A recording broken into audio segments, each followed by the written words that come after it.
తెలంగాణ సచివాలయంలో తెలంగాణ తల్లి విగ్రహ ప్రతిష్ట ప్రారంభోత్సవ కార్యక్రమానికి ఈరోజు తెలంగాణ ప్రభుత్వం శంకుస్థాపనకు ఒక ప్రారంభోత్సవ కార్యక్రమాన్ని చేపట్టి ఈ కార్యక్రమంలో సహచర మంత్రివర్యులు కోమటిరెడ్డి వెంకటరెడ్డి గారు, మాజీ పిసిసి అధ్యక్షులు, మాజీ రాజ్యసభ సభ్యులు,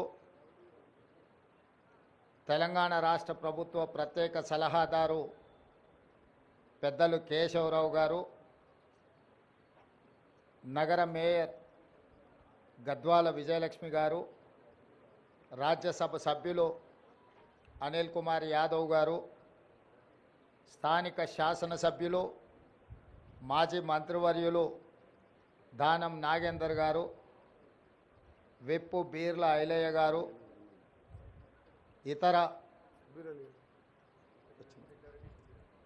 షబీర్ అలీ గారు, సోదరుడు జగ్గారెడ్డి గారు, ఇతర ముఖ్యమైన నాయకులు, అధికారులు, ప్రధానంగా చీఫ్ సెక్రటరీ గారు, వేద పండితులు, పాత్రికేయ మిత్రులు ఈ యొక్క శుభకార్యానికి హాజరయ్యి 10 సంవత్సరాల నుంచి నిర్లక్ష్యానికి గురైన తెలంగాణ తల్లి విగ్రహ ప్రతిష్ట శంకుస్థాపన కార్యక్రమం ఈరోజు ఈ ప్రభుత్వం తీసుకోవడాన్ని వారందరూ కూడా ఇక్కడికి వచ్చి ఈ ప్రభుత్వం చేపట్టిన కార్యక్రమానికి అండగా నిలబడ్డందుకు మనస్ఫూర్తిగా ధన్యవాదాలు.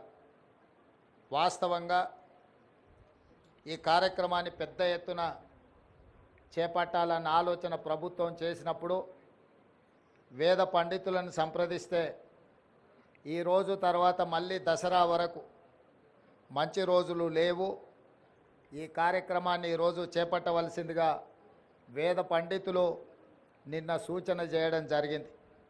అందుకే చాలామంది మంత్రివర్యులు ముందస్తుగా నిర్ణయించిన కార్యక్రమాలలో ముఖ్యంగా ఉప ముఖ్యమంత్రి గారు కేరళ పర్యటనలో ఉన్నారు. మిగతా మంత్రివర్యులు కూడా ఇతర కార్యక్రమాలలో ముందే వాళ్ళ కార్యక్రమాలు నిర్ధారించడం వల్ల పెద్ద ఎత్తున ఈ కార్యక్రమాన్ని ప్రభుత్వం ఏర్పాటు చేయలేకపోయింది. ఏది ఏమైనా సంకల్పం పట్టుదల ఉంటే ఏది అసాధ్యం కాదు అని తెలంగాణ ఉద్యమకారులు తెలంగాణ ఉద్యమాన్ని తెలంగాణ రాష్ట్ర సాధనను నిరూపించారు. వెంకటరెడ్డి గారు చెప్పినట్టు 60 సంవత్సరాల యొక్క ఆకాంక్షను శ్రీమతి సోనియా గాంధీ గారు ఇచ్చిన మాట నిలబెట్టుకోవడానికి వారి మాటే శిలాశాసనం. ఒక్క మాట చెప్పిండ్రంటే అది చరిత్రలో సువర్ణ అక్షరాలతో లిఖించదగిన విధానమని 2004 కరీంనగర్లో వారిచ్చిన మాట ప్రకారం 2014 తెలంగాణ రాష్ట్ర ఏర్పాటు కల సాకారమైంది. 2014 నుంచి 2024 వరకు దాదాపుగా 10 సంవత్సరాల అధికారంలో ఉన్నవాళ్ళు ఎన్నెన్నో నిర్మించడం, ప్రపంచానికే ఆదర్శంగా నిలబడడం, చాలా విషయాలు గొప్పలు వాళ్ళు ప్రస్తావించడం జరిగింది. నేను పెద్దగా రాజకీయ విమర్శలకు నేను వెళ్ళదలుచుకోలేదు, కానీ 10 సంవత్సరాలు పరిపాలన చేపట్టిన వాళ్ళు తెలంగాణ తల్లిని తెరమరుగున పడవేసిండ్రు.